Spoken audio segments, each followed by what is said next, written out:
They don't destroy love. They dismantle it, piece by piece, until what once felt whole feels like a riddle you'll never solve. You can feel them pulling away, not with anger, but with silence that whispers, "Don't get too close."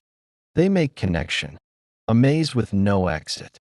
Every time you step closer, they rearrange the walls, not because they want to hurt you, but because love terrifies them. Because the moment someone loves them, the old wounds start to wake up. And so, they turn love into a puzzle, not to play with you, but to protect the parts of themselves they don't yet know how to show. To love an avoidant is to love someone who hides behind logic, who needs control to feel safe, who confuses being understood with being exposed. They crave closeness, but closeness feels like chaos. So they manage love like they'd manage a threat, by keeping it predictable, by keeping it small. When you reach for them, they analyze your tone. When you open your heart, they measure your words. And when you finally stop chasing, they wonder why you've gone quiet. It's a dance of contradictions. They want love deeply, but they want to hold it from a distance that doesn't hurt. Every gesture of affection feels like both a gift and a risk. Because for them, love isn't peace. It's pressure. Pressure to perform, to open up, to stay present. And that pressure activates the part of them that learned early on. Love means loss. They start testing you without even realizing it. Do you mean it? Will you leave? Can you handle the version of them that doesn't have it all together? Their questions aren't spoken, but you can feel them in their silence, in the way their eyes drift. When you start talking about how you feel, in the way they joke, when the moment gets too deep, it's not indifference, it's defense. Their heart still remembers the first time love felt unsafe, when someone got too close, and it cost them their peace. So now, they turn love into something that requires decoding, because as long as it's complicated, they don't have to surrender to it. They don't have to face the terrifying truth that they are loved exactly as they are. They will tell you, "I just need space." But what they really mean is, "I don't know how to stay when I feel seen." Because love, to them, isn't simply affection, it's exposure. And exposure feels dangerous. Every inch of intimacy pulls at an old memory of being misunderstood, controlled, or left. So when love becomes real, when it stops being just warmth and flattery, when it starts asking for truth, for honesty, for presence, they start to tremble inside.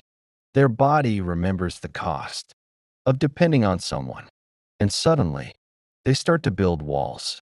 You'll notice it first in the pauses, in the way they answer your texts slower, in the way their laughter fades mid-conversation, in the subtle shifts, the eyes that no longer meet yours for long, the hugs that don't linger. It feels like rejection, but it's not about you. It's about the war between what they want and what they fear. They want to be held, but not owned.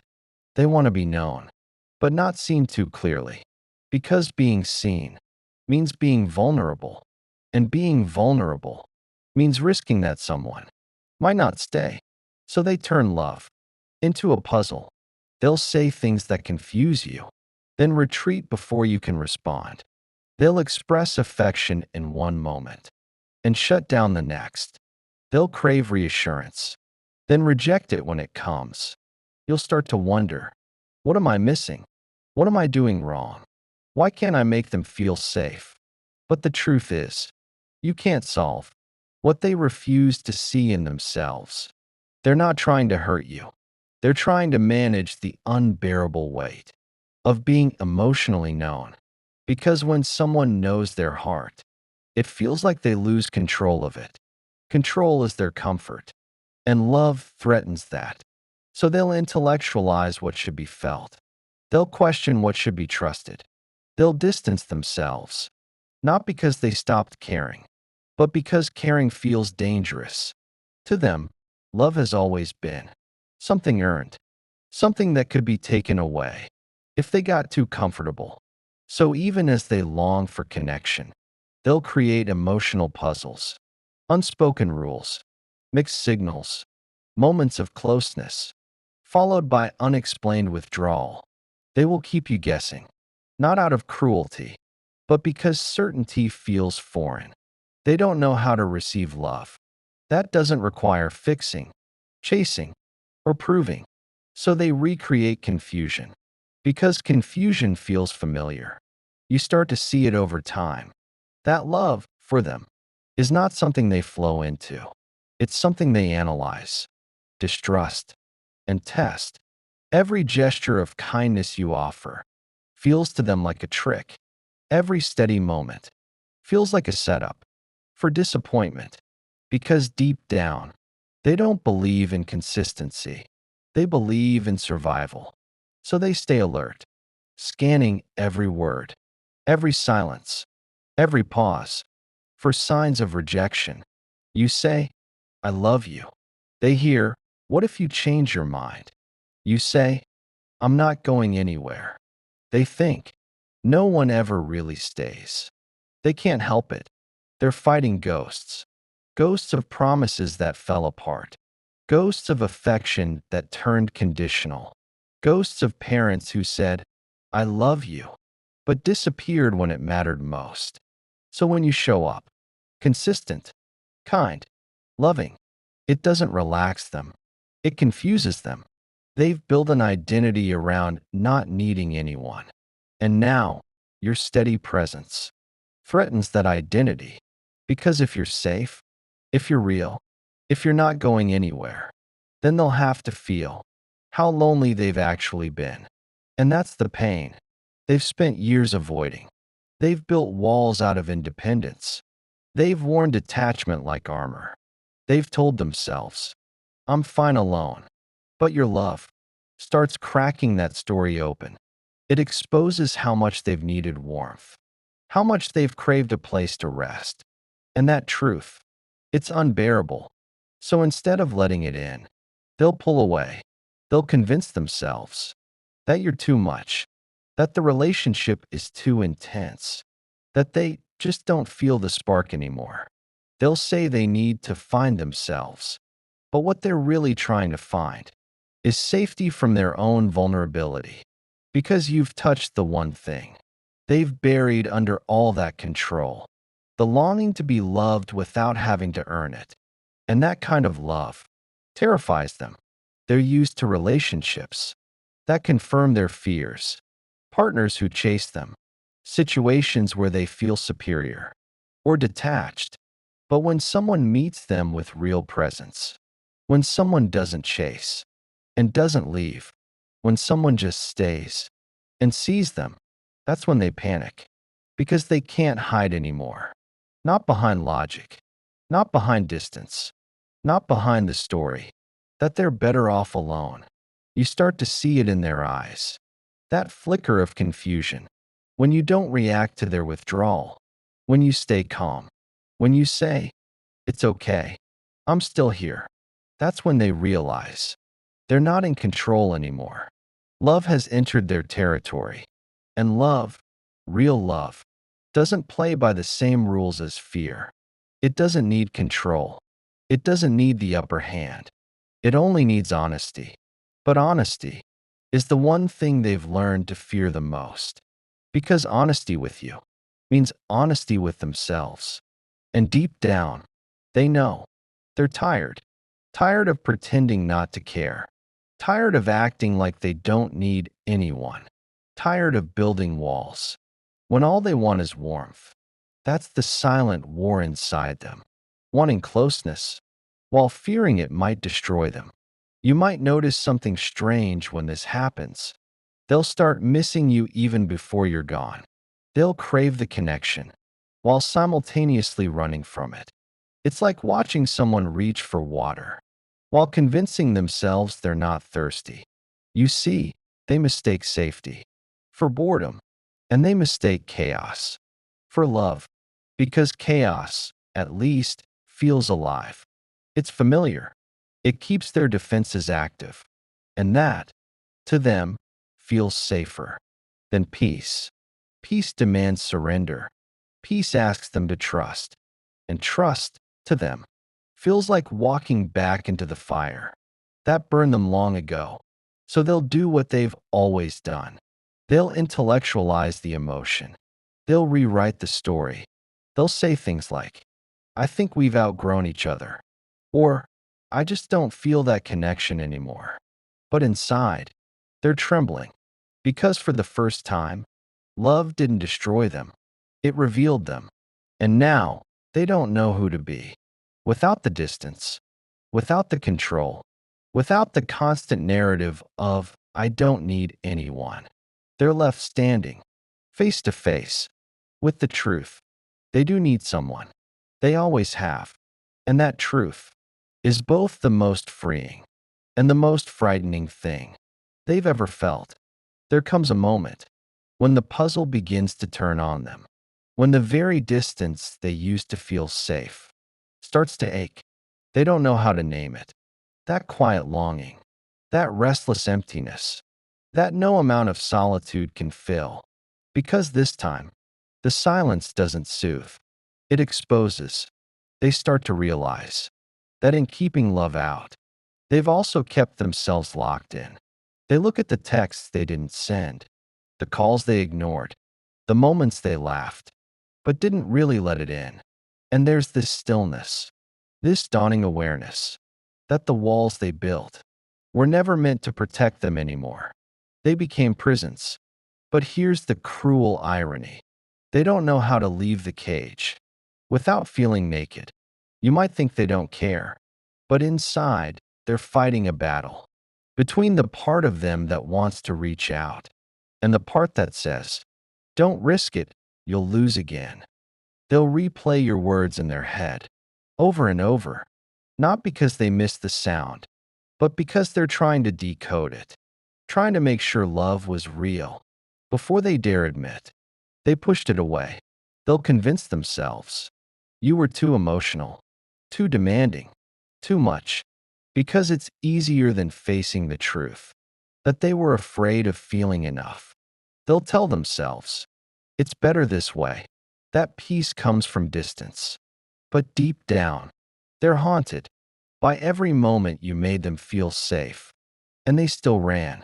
They'll start to wonder why they can't stop thinking about the warmth they dismissed, the eyes they couldn't meet, the gentleness they mistook for danger.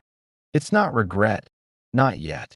It's recognition, a flicker of truth, that maybe, just maybe, they weren't avoiding you.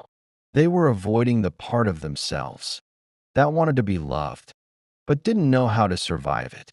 So they hide again, behind logic, behind excuses, behind silence. They'll post about independence, talk about freedom, smile when people ask if they're happier now. But every so often, when it's late and quiet, when there's no one left to prove anything to, they feel it. That pull, that ache, that echo of the connection they swore they didn't need. And they'll hate it, because the puzzle stopped making sense. They used to be the one holding the pieces. Now the pieces hold them.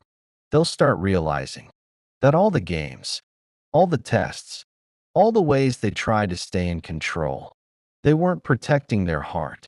They were protecting their fear. Because love, real love, was never the problem. The problem was believing they didn't deserve to rest in it. There's a silence that comes after you've run out of places to hide. It's not the kind of silence that comforts. It's the kind that confronts. The one that asks, was it worth it? When the avoidant finally stands in that silence, they begin to see what the puzzle really was. It wasn't a game. It was a defense. 1,000 tiny moves to keep love at a distance. Because love always felt like danger. But what they never expected was that in solving for safety, they would erase warmth. You see, for the avoidant, love feels like standing too close to a fire, They crave the heat, but fear the burn.